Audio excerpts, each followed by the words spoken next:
Hello साथियों, कैसे हैं आप लोग। आशा करता हूँ आप लोग अच्छे होंगे। जैसा कि आप लोग जान रहे हैं कि मैं हिंदी के टॉपिक और रीजनिंग के टॉपिक को करवा रहा हूँ।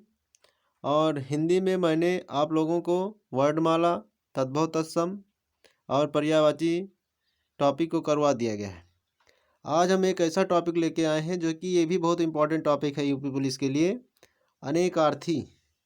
अनेकार्थी टॉपिक जो है यूपी पुलिस के लिए बहुत ही महत्वपूर्ण है, क्योंकि यहाँ से क्वेश्चन पूछे जाते हैं। तो आज हम लोग अनेकार्थी के बारे में जानेंगे कि अनेकार्थी क्या है, इसकी परिभाषा क्या है, उसके बाद कैसे इन क्वेश्चनों को सॉल्व करना है। जैसा कि टॉपिक का नाम है अनेकार्थी, तो सबसे पहले बात यही आती है कि हम अनेकार्थी के बारे में जानें, अनेकार्थी की परिभाषा को समझें, उसके बाद उसके क्वेश्चनों को सॉल्व करें। तो चलिए देखते हैं। इसकी परिभाषा यहाँ पर दी गई है कि ऐसे शब्द जिनके अनेक अर्थ होते हैं, जिनके अनेक अर्थ होते हैं उन्हें अनेकार्थी का शब्द कहते हैं। ऐसे शब्दों की प्रतियोगी सामग्री अग्रलिखित है। कहने का मतलब ऐसे शब्द जिनके अनेक अर्थ होते हैं उन्हें अनेकार्थी कहते हैं। और ये जो लिखा है ऐसे शब्दों की प्रतियोगी सामग्री अग्रलिखित है, कहने मतलब आगे लिखा गया है। तो ये टॉपिक इम्पॉर्टेंट है, क्योंकि जिस परीक्षा में हिंदी सिलेबस होगा, हिंदी होगा तो हाँ अनेकार्थी का टॉपिक है, तो यहाँ से क्वेश्चन बनेंगे। और ये जितने भी क्वेश्चन है बहुत इंपॉर्टेंट है।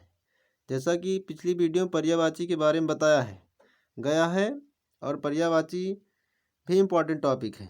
उसी से मिलता जुलता ये अनेकार्थी वाला भी टॉपिक है।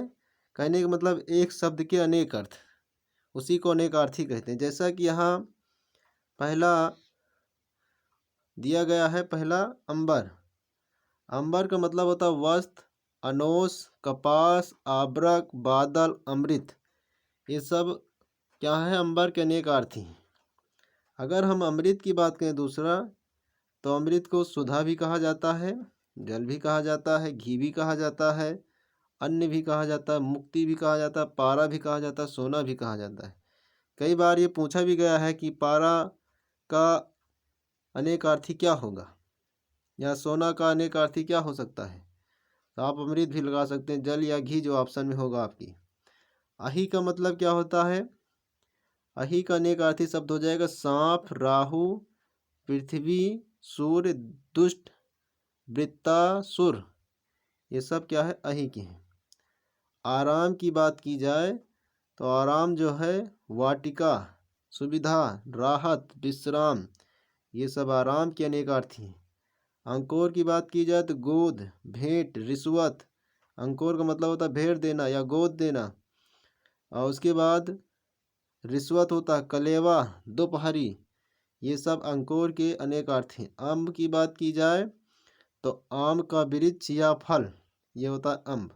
माता भी होता है, दुर्गा भी होता है, अनेकार्थी। अचल की बात की जाए तो पहाड़, अटल, निश्चल, ये सब हैं। उसके बाद अदिति की बात की जाए तो अदिति का मतलब होता है देवताओं की माता, पृथ्वी। उसके बाद प्राकृत, सब अदिति के अनेक अर्थ हैं। आर्क की बात की जाए तो आर्क का मतलब सूर्य होता है, आँख होता है, इंद्र होता है, तांबा होता है, विष्णु होता है, आसव होता है। अरुण लोचन की बात की जाए तो अरुण लोचन में क्या है, लाल, कामा नेत्र, कामा कबूतर, कामा कोकिला, ये सब अरुण लोचन के हैं अनेकार्थी। और अर्णव का मतलब क्या हो जाएगा, समुद्र, कामा सूर्य, कामा इंद्र, ये सब अर्णव के अनेकार्थी हैं। अर्घ की बात की जाए तो बालक होता है, शिष्य होता है, शिशिर होता है, साग पात होता है। अस्म की बात की जाए तो पत्थर होता है, पर्वत होता है, बादल होता है, अनेकार्थी। अली, अली जो है बहुत ही इंपॉर्टेंट है, अनेकार्थी। सखी, कामा बिच्छू, कामा भ्रमर, भ्रमरी है, उसके बाद पंक्ति है, बांध है, सेतु है।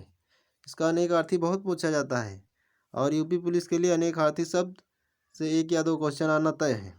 तो अली वाला बहुत ही इंपॉर्टेंट है, क्योंकि अली अली का आता है। सखी है, बिच्छू है, भ्रामरी है, पंक्ति है, बाध है, सेतु है। आगे देखते हैं इसी प्रकार से। उरु का क्या होगा, जांघ, विशाल, श्रेष्ठ, ये सब उरु का है। ऊर्म का देखेंगे तो लहर है, दुख है, सिकन है, कपड़े की सिलावट है, पीड़ा है। कपि का मतलब क्या होता है? कपि का मतलब बंदर है, हाथी, सूर्य। सूर्य को भी कपि कहा जाता है अनेकार्थी में। उसके बाद कपिल का देखेंगे तो अग्नि कामा कुत्ता कामा चूहा, शिलाजीत कामा शिव, वानर, सूर्य, विष्णु, मटमैला, सफेद, एक मुनि, ये सब कपिल का है। कल धौत का क्या होगा? सोना, चांदी, सुमधुर, शब्द, सुंदर, धुला हुआ, ये सब कल धौत का है। कल्पानी, कलापनी, कलापिनी लिखा है। कलापिनी का मतलब होगा मोरनी या रात्रि। कली का मतलब होता है विवाद, शिव, पाप, युद्ध, दुख, एक युग, वीर। कशिप का मतलब होता है अनेकार्थी तकिया है, बिछौना है, अन्न है, भात है, आसन है, कपड़ा है, प्रहलाद के पिता हैं, ये सब कश्यप का है। कांत का देखेंगे तो पति, श्री कृष्ण, विष्णु, चंद्रमा, शिव, बसंत ऋतु, कार्तिकेय, ये सब कांत का है। केहरी करने का आर्थिक बात की जाए तो सिंह है, घोड़ा होता है। कोश की बात की जाए तो शब्द संग्रह, खजाना या म्यान और कामा डिब्बा, ये सब कोश का होता है। कलत्र का है रात्रि, नितंब, किला। आगे दिया गया कलापी। कलाप का मतलब होता है मोर, कोयल, तरकस, तरकस बंद, वट वृक्ष, सब कलाप का है। गो का देखा जाए गाय, पृथ्वी, दिशा, माता, सरस्वती, इंद्रिय, वाणी, ये सब गाय के मतलब गाय के अनेक अर्थी हैं। घन बादल, बादल, बड़ा हथौड़ा, घना, और कामा है किसी संख्या को उसी संख्या से 2 बार गुणा करने पर गुणनफल जो होगा वो घन होगा। चपला की बात की जाए तो बिजली, लक्ष्मी, चंचला, स्त्री, ये सब जो है चपला की है अनेकार्थी। चक्र की बात की जाए तो विष्णु और कुमार होते, कुम्हार। उसके बाद आगे देखते हैं इसी तरीके से जया। जया का मतलब होता है दुर्गा, पार्वती, पताका, हरि, दूब। जलज की बात की जाए तो जलज का अनेक अर्थ होता है कमल, शंख, मोती, सेवार, चंद्रमा, मछली। जात रूप की बात की जाए धतूरा होता है, सोना होता है। और जीवन के अनेक अर्थ की बात की जाए पानी, जिंदगी, प्राण, जल, पुत्र, गंगा, आजीविका। ताल की बात की जाए तो अनेकार्थी तालाब, ताड़ का वृक्ष, संगीत का सामयिक संकेत विशेष। दुदुर का मतलब होता है मेढक या बादल, क्योंकि ये भी इम्पोर्टेंट है। द्रोण का देखें तो कौवा, दोना, द्रोणाचार्य होता है। द्विज का देखें तो अंडज प्राणी, पक्षी, ब्राह्मण, क्षत्रिय, वैश्य, दांत, चंद्रमा, ये सब द्विज के हैं। धनंजय की बात की जाए तो अर्जुन, अग्नि, चित्रक, वृक्ष, अर्जुन, विष्णु, ये सब धनंजय के हैं। नंदिनी की बात की जाए तो गंगा होता है, इसका अनेकार्थी उमा होता है, पुत्री, ननद, कामधेनु की बछिया, ये सब नंदिनी के हैं। नालिनी का मतलब होता है कमलिनी नदी।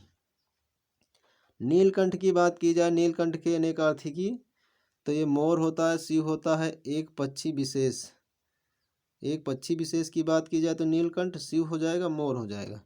इसी प्रकार से आगे देखते हैं रस। रस का अनेक अर्थ क्या होता है स्वाद, सर, आनंद, जल, औषधि का अर्क। परिकर का देखें तो कमर बंद कहते हैं इसी को, परिवार कहते हैं, समूह कहते हैं, नौकर चाकर भी कहते हैं परिकर को। फल का अगर देखा जाए अनेकार्थी तो मेवा, परिणाम, लाभ, शस्त्र का अग्रभाग। रसाल की बात की जाए तो आम होता है अनेकार्थी, ईख होता है, रसीला होता है, मीठा होता है। वन के अनेकार्थी की बात की जाए तो जंगल, पानी, भवन, वाटिका। वर की बात की जाए तो दूल्हा, आशीर्वाद, श्रेष्ठ, वरदान। विहंग की बात की जाए, विहंग की से पक्षी कहा जाता है तो पक्षी, बादल, वायु, विमान, सूर्य, चंद्रमा, तारागण, देवता, ये विहंग की विहंग के मतलब अनेक अर्थ है, ये भी इम्पोर्टेंट है। शिव की बात किया जाए, शिव की तो कल्याण, महादेव, मंगल, भाग्यशाली। सूर्य की बात करें तो वीर, योद्धा, विष्णु, सिंह, ये सब सूर्य के अनेक। सारंग की बात की जाए तो छाता, तालाब, कमल, गहना, भौरा, चंद्रमा, कपूर, स्त्री। फूल की बात की श्री कृष्ण, यहाँ सारंग का मतलब फूल, श्री कृष्ण, रात्रि, समुद्र, बाण, पानी, दीपक, मेष, मेख हो जाएगा, केस हो जाएगा, खंजन, सर्प, मेढक, वस्त्र, धनुष, कामदेव, काजल, शोभा, दिन, एक राग, एक रंग विशेष, चंदन, घोड़ा, चातक, मधुमक्खी, मोर, बाज, सोना, शंख, कोयल, मृग, हाथी, सिंह, हंस, सूर्य, ये सब जो सारंग के हैं से बहुत अनेकार्थी हैं।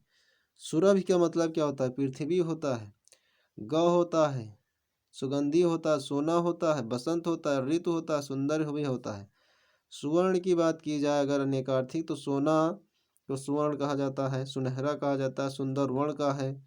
हरि की बात की जाए तो हरि माने विष्णु भी अनेकार्थी होगा, मेढक, सर्प, सूर्य, घोड़ा, चांद, कामदेव, हाथी, आग, हंस, किरण, ये सब हरि के हैं।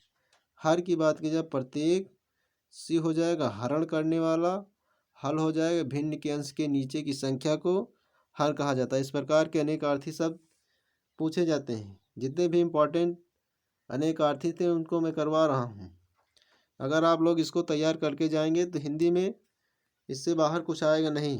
जो सिलेबस आपका दिया गया है उसी के अकॉर्डिंग या उसी के अनुसार जो है हम हिंदी को करवा रहे हैं टॉपिक वाइज।